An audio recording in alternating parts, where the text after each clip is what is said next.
میری ان بھائیوں اور بہنوں سے گزارش ہے جو لائیو آ کر فضول قسم کی گفتگو کرتی ہیں اور کرتے ہیں۔ آپ کو پتہ ہے ہر بات نوٹ ہو رہی، آپ اچھی بات کرتے ہیں یا غلط بات کرتے ہیں،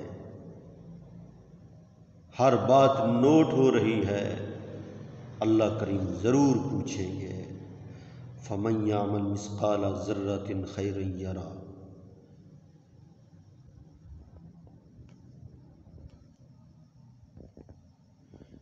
وَمَن يَعْمَلْ مِثْقَالَ ذَرَّةٍ شَرًّا يَرَهُ۔ رات کو سونے سے پہلے سب کو معاف کر کے سونا ہے، تہجد کی نیت کر کے سونا ہے، اور قرآن پاک کی جتنی ہو سکے تلاوت کر کے سونا ہے، اور صلاۃ توبہ بھی پڑھ کے سونا ہے۔ کوئی پتہ نہیں اسی رات موت آ جائے۔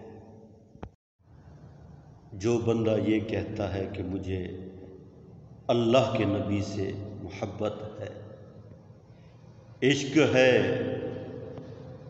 اگر وہ بندہ اللہ کے نبی کا طریقہ اختیار نہیں کرتا اپنی زندگی میں تو اس کا دعویٰ جھوٹا ہے۔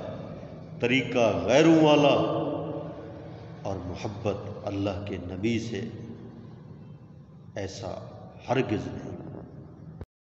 کی محمد سے وفا تو نے تو ہم تیرے ہیں، یہ جہاں کیا چیز ہے لوح و قلم تیرے ہیں۔ آپ کو پتہ ہے اللہ تعالیٰ آپ سے بہت محبت کرتے ہیں۔ میں بتاؤں کیسے؟ آپ جتنی بھی اللہ کی نافرمانی کرتے ہیں، اللہ نے کبھی آپ کا رزق بند نہیں کیا۔ یہی تو محبت ہے اللہ کی۔ اللہ کے نبی نے فرمایا ہے جو بندہ گھر سے وضو کر کے مسجد کی طرف جائے وہ ایسا ہے جیسے احرام باندھ کر خانہ کعبہ کی طرف جا رہا ہو،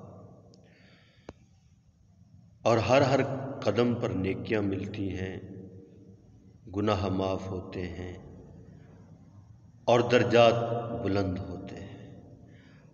اور مومن بندہ جیسے ہی نماز پڑھ کے فارغ ہوتا ہے، وہ گناہ جو اس کے ہاتھوں سے ہوئے ہوں، پاؤں سے چل کر جانے کی وجہ سے ہوئے ہوں، آنکھوں سے، زبان سے، حتیٰ کہ جسم کے کسی حصے سے بھی گناہ ہوئے ہوں، نماز کی برکت سے اللہ کریم اس کے سارے گناہوں کو معاف فرمائے۔